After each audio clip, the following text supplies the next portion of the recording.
TGP judge గారు చెప్పడం కూడా ఏం చెప్పారంటే రీఎవాల్యుయేషన్ అనడానికి కారణం ఏంటంటే ఎవాల్యుయేషన్లో మోడరేషన్ పద్ధతి దగ్గర కానీ తెలుగు మీడియం వాళ్ళ దగ్గర సరిగ్గా జరగలేదు ఏమో అని ఇప్పుడు రీవాల్యుయేషన్ చేస్తే మీకు వచ్చే నష్టం కూడా ఏం లేదు కదా, దానికి మీరు ఎందుకు యాక్సెప్ట్ చేయట్లేదు అని అంటే?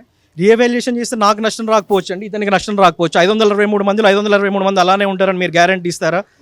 పోనీ మీరే ఉన్నారు, ఒక క్వశ్చన్కి ఒక ప్రశ్న ఆల్రెడీ రాసిన పేపర్నే మళ్ళీ దిద్దామని అంటున్నారు కదా, కొత్తగా రాయమని అంటలేదు. సేమ్ వాళ్ళు దిద్దొచ్చు, దిద్దకపోవచ్చు, వేరే వాళ్ళ చేతికి పోవచ్చు. రీఎవాల్యుయేషన్ అనేది అసలు రీఎవాల్యుయేషన్ అనేది మేము అసలు జరపము అని టీజీపీఎస్సీ ముందు నుండే పెట్టింది కదా అండి నోటిఫికేషన్లో. అలాంటిది మళ్ళీ మళ్ళీ లీగల్ కాంప్లికేషన్స్. వేరే వాళ్ళు కొంతమంది లోపలికి వస్తారు, లోపలికి వచ్చిన వాళ్ళు బయటికి వెళ్తారు, పై వాళ్ళు కిందికి వస్తారు, కింది వాళ్ళు పైకి వెళ్తారు, మళ్ళీ కోర్టులో కేసులు, మళ్ళీ ఇదే కదా అండి జరిగేది. అంటే తప్పులు ఏమన్నా జరిగి ఉంటే కరెక్ట్ అవుతాయి కదా, కరెక్ట్ అవుతాయి ఉంటే డివిజన్ బెంచ్లో కరెక్ట్ అవుతాయండి. పొలిటికల్ పార్టీలు మమ్మల్ని క్వశ్చన్లు అడుగుతున్నాం, మేము వాళ్ళనంటే కరెక్ట్ కావు, డివిజన్ బెంచ్లో కరెక్ట్ అవుతాయి.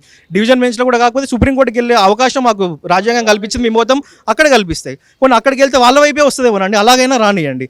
మేము అనేది ఏంటంటే మీరు మా మీద ఆరోపణలు చేయకండి, మీరు ఈ ఏమన్నా దగ్గరలో ఎలక్షన్స్ ఉన్నాయని చూసుకుంటారు, ఏం చూసుకుంటారో ఆ పబ్బం గడిపే పరిస్థితి చేయకండి. ఇది 563 పోస్టులు ఇంటూ 3 కోట్లు 1689 లెక్కేసి కొంతమంది నిన్న మొన్న గద్వాళ్ళు అక్కడిక్కడ మీట్లు పెట్టి చెప్తున్న 1700 కోట్ల కుంభకోణం జరిగిందని చెప్పేసి. మీరు పేపర్ లీక్ చేసినప్పుడు ఎన్ని కోట్ల కుంభకోణం జరిగింది? 10,000 కోట్ల కుంభకోణం జరిగిందా?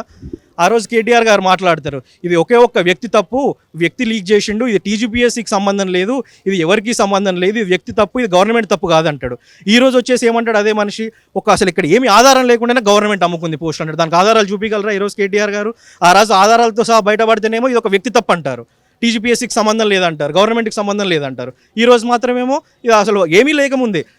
జడ్జి గారు కూడా ఏం చెప్పారు, ఏమన్నా లోపాలు జరిగి ఉండొచ్చేమో అన్న బెనిఫిట్ ఆఫ్ డౌట్ తోటి జడ్జి గారు ఇలా ఇచ్చారు, మేము దానికి డివిజన్ బెంచ్కి పోతున్నాం. ఈ మాత్రం దానికి 3 కోట్లు అని చెప్పేసి మాట్లాడడం కరెక్టా అండి? మీరు బ్రదర్ మీకు ఎంత వచ్చింది ర్యాంక్? నాకు 181 వచ్చింది.